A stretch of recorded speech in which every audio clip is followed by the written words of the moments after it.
London کے Excel hall میں سیاحت کے فروغ کے لیے 3 روزہ عالمی نمائش کا انعقاد کیا گیا۔ نمائش میں قدیم تہذیبوں و روایتی لباسوں سمیت مختلف ثقافتی پہلوؤں کو اجاگر کیا گیا۔ پاکستان سے بلتستان کی ثقافت کو متعارف کروایا گیا۔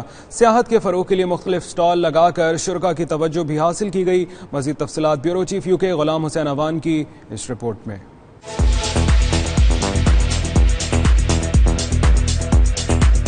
لندن کے مقامی ایکسل ہال میں 3 روزہ بین الاقوامی ثقافتی نمائش کا انعقاد کیا گیا، جس میں دنیا بھر کے مختلف ممالک نے حصہ لیا۔ اس عالمی نمائش میں پاکستان کی نمائندگی گلگت بلتستان کی حکومت کے چیف سیکرٹری بابر حیات تارڑ، سیکرٹری سیاحت عاصم ٹوانا اور مقامی ٹور آپریٹرز نے کی۔ پاکستان کی سیاحت کے فروغ کے لیے پاکستان کا سٹال لگا کر نمائش کے شرکاء کی توجہ پاکستان میں قدیم ترین مقامات اور تہذیب کی طرف مبذول کروائی گئی۔ گلگت بلتستان کے چیف سیکرٹری بابر حیات تارڑ اور ان کی ٹیم نے کہا کہ دنیا بھر میں ثقافت اور تاریخی مقامات کی معلومات کی نمائش کر کے سیاحت کو فروغ دیا جا سکتا ہے۔ چیف سیکرٹری گلگت بلتستان نے نمائش میں آنے والے خواتین و حضرات کو پاکستان اور گلگت بلتستان کے حوالے سے دلچسپ معلومات کے ساتھ ساتھ وہاں کی ثقافت کے بارے بھی آگاہ کیا۔ نمائش کے دوران پاکستانی سٹال پر سیاحت کے متوالوں کا تانتا بندہ رہا۔ اس موقع پر حاضرین کی بڑی تعداد نے پاکستان میں موجود قدیم تاریخی مقامات اور ثقافت کی تعریف کی